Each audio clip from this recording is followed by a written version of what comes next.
نہ مسلمانوں کو شکست کی پریشانی ہے، نہ مسلمانوں کو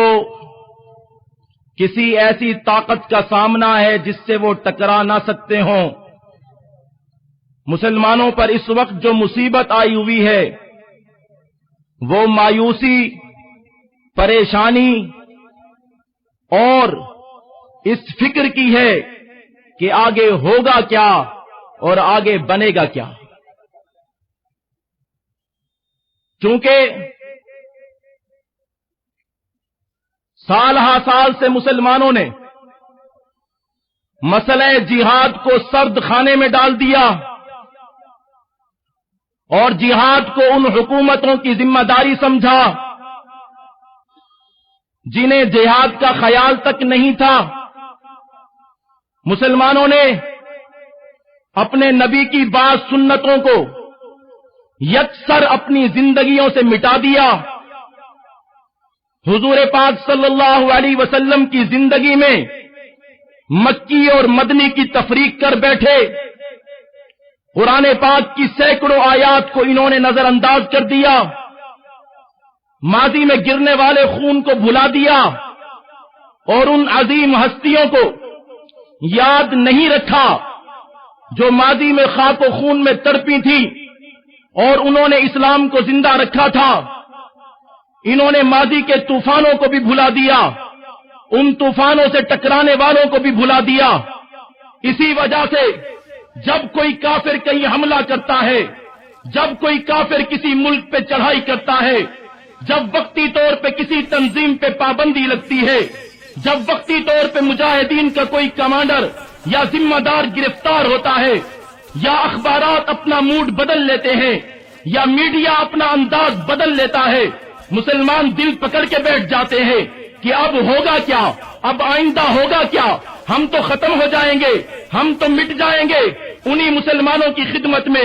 عرض کرنا چاہتا ہوں کہ اس وقت ہمیں اس مایوسی کے خلاف کھڑے ہونا ہوگا، اس نا امیدی کے خلاف کھڑے ہونا ہوگا۔ جہاد نہ تو کسی تنظیم کا محتاج ہے، جہاد نہ تو کسی لیڈر کا محتاج ہے، جہاد کسی فرد کا محتاج نہیں ہے۔ جہاد کی حفاظت خود رب کریم فرما رہا ہے، جہاد کی حفاظت خود قرآن مجید فرما رہا ہے۔ جب تک روئے زمین پر قرآن موجود رہے گا، جہاد بھی موجود رہے گا۔ کسی ظالم کا ظلم اس جہاد کو ختم نہیں کر سکتا، کسی عادل کا انصاف اس جہاد کو ختم نہیں کر سکتا، کسی کا جینا مرنا اس جہاد کو ختم نہیں کر سکتا، کسی کا موجود ہونا موجود نہ ہونا اس جہاد کو ختم نہیں کر سکتا۔ یاد رکھنا، جب تک اس زمین پہ رب کا قرآن موجود رہے گا اس وقت تک رب کا جہاد بھی موجود رہے گا۔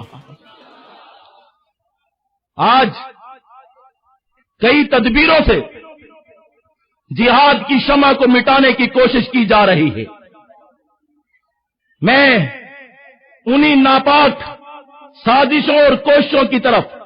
آپ حضرات کی توجہ مبذول کرانا چاہتا ہوں۔ کچھ سازشیں غیروں کی طرف سے ہیں، کچھ اپنوں کی طرف سے ہیں، کچھ باہر کی ہیں، کچھ گھر کی ہیں، کچھ درد دور سے آئے ہیں، کچھ غم اور درد اندر کے ہیں۔ جہاد سے کافر کو اس لیے نفرت ہے، وہ نماز کے پیچھے نہیں پڑتا، وہ روزے کے پیچھے نہیں پڑتا۔ نماز بھی مبارک ہے، روزہ بھی مبارک ہے، حج بھی مبارک ہے، مگر جس عمل سے کافر کو تکلیف پہنچتی ہے، جس عمل سے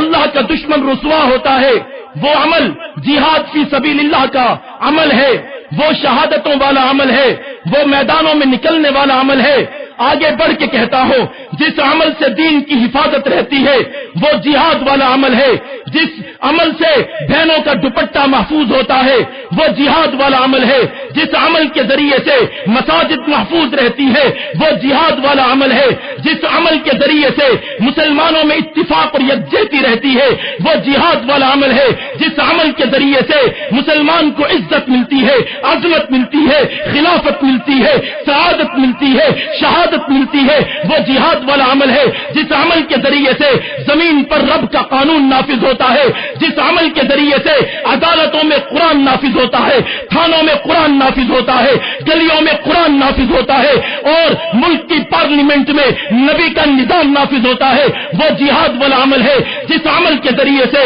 کفر کی یلغار رکتی ہے وہ جہاد والا عمل ہے، جس عمل کے ذریعے سے کافروں کی دم کٹتی ہے وہ جہاد والا عمل ہے۔ اسی لیے کافر جہاد کا مخالف ہے، اسی لیے کافر جہاد کا دشمن ہے۔ مگر مسلمان تو بتا، تو نے کیوں نبی کے جہاد کو چھوٹا جہاد قرار دیا ہوا ہے کہ نبی کا جہاد جہاد اصغر ہے؟ کیا تجھے احد میں اپنا نبی زخمی حالت میں نظر نہیں آتا؟ جس عمل میں نبی زخمی ہو گیا کیا وہ چھوٹا عمل ہو سکتا ہے؟ جس عمل میں نبی کا دانت گر گیا کیا وہ چھوٹا عمل ہو سکتا ہے؟ جس عمل کے لیے نبی کے صحابہ کٹ گئے، حمزہ کے ٹکڑے نہیں گنے جاتے تھے، کیا وہ چھوٹا عمل ہو سکتا ہے؟ جس عمل کے لیے جوان بیویوں کو چھوڑ دیا گیا کیا وہ چھوٹا عمل ہو سکتا ہے؟ جس عمل کی خاطر صحابہ ایک ایک قبر میں 70 دفن کر دیے گئے، دل پہ ہاتھ رکھ کے بتانا کیا وہ چھوٹا عمل ہو سکتا ہے؟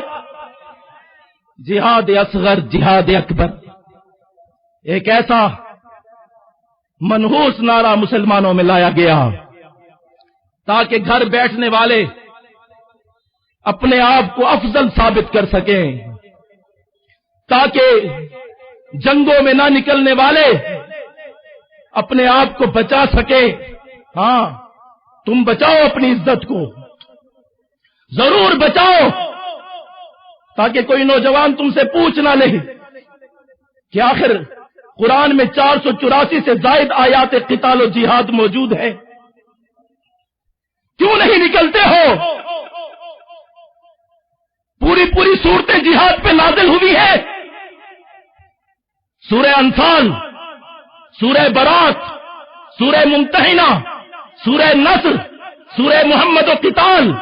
سورہ فتح، ان صورتوں کے ناموں میں دیکھو قتال ٹپک رہا ہے۔ سورہ فاتحہ سے لے کے والناس تک 484 سے زائد آیات جہاد جن کے بتائیں گے انشاءاللہ، جن میں رب لڑنے کا حکم دے گا، جس میں رب تلوار اٹھانے کا حکم دے گا، جس میں جہاد کی فضیلت کا بیان ہوگا، جہاد کی فرضیت کا بیان ہوگا۔ دعوے کے ساتھ عرض کیا جا سکتا ہے مسلمانوں، قرآن کو ہم نے پیچھے ڈال دیا، پشت کے پیچھے، اسی وجہ سے سمجھ میں نہیں آتا، ورنہ بالکل وضاحت سے کہا جا سکتا ہے قرآن پاک نے جہاد کی فرضیت کو بیان کیا، جس طرح نماز کی فرضیت بیان کی، روزے کی فرضیت بیان کی۔ اسی لیے جس طرح نماز روزے کا منکر کافر ہوتا ہے کیونکہ وہ قرآن کا منکر ہے، اسی طرح جہاد کا منکر بھی کافر ہوتا ہے۔ قرآن پاک نے جہاد کی فرضیت کو بیان کیا، جہاد کی فضیلت کو بیان کیا، جہاد کے آداب کو بیان کیا، جہاد کی شرائط کو بیان کیا، جہاد کے طریقے کو بیان کیا، مجاہد کے چلنے کو بیان کیا، مجاہد کے اوپر چڑھنے کو بیان کیا، مجاہد کے پیچھے پلٹنے کو بیان کیا، مجاہد کے اسلحہ اٹھانے کو بیان کیا، مجاہد کے زخم کھانے کو بیان کیا، مجاہد کے شہید ہونے کو بیان کیا، مجاہد کے قتل کرنے کو بیان کیا، مجاہد کی نماز کو بیان کیا، مجاہد کی ذکر کو بیان کیا، مجاہد کی تسبیح کو بیان کیا، مجاہد کی اسلحہ کو بیان کیا، مجاہد کی بھوک کو بیان کیا، مجاہد کی پیاس کو بیان کیا، مجاہد کی تھکاوٹ کو بیان کیا۔ رب نے مجاہد کے گھوڑے کو بیان کیا، اس گھوڑے کی ٹاپوں کو بیان کیا، ان ٹاپوں سے اٹھنے والے غبار کو بیان کیا، اور پھر مجاہد سے کہا ساری دنیا تجھ پہ پابندی لگائے، ساری دنیا تجھے نفرت سے دیکھے، میں رب کریم تجھ سے محبت کا اعلان کرتا ہوں، اے مجاہد تو مجھے بہت پیارا ہے۔ کچھ رہ جاتا ہے اس کے بعد؟ اگر آج مسلمانوں کا ایک امبو ہے، بہت بڑا امبو، میں عرب ممالک گیا، افریقہ جانا ہوا، جا کے مسلمانوں کے سامنے جھولیاں پھیلائی کہ خدا کے لیے اٹھ جاؤ جہاد، تمہارے نزدیک ہر چیز کی اہمیت بہت ہے اور اس مسئلے کی کوئی اہمیت نہیں ہے جس مسئلے کی خاطر نبی مسجد نبوی چھوڑ کے جاتے تھے۔ صحابہ نے اللہ کے دین کی خاطر، آقا مدنی کی صحبت کی خاطر ماں چھوڑی، باپ چھوڑا، وطن چھوڑا، پھر جب جہاد آیا نبی کو بھی چھوڑ کے چلے گئے، اور اگر رستے سے واپس آتے تھے آقا ناراض ہو جایا کرتے تھے، آقا منہ پھیر لیا کرتے تھے۔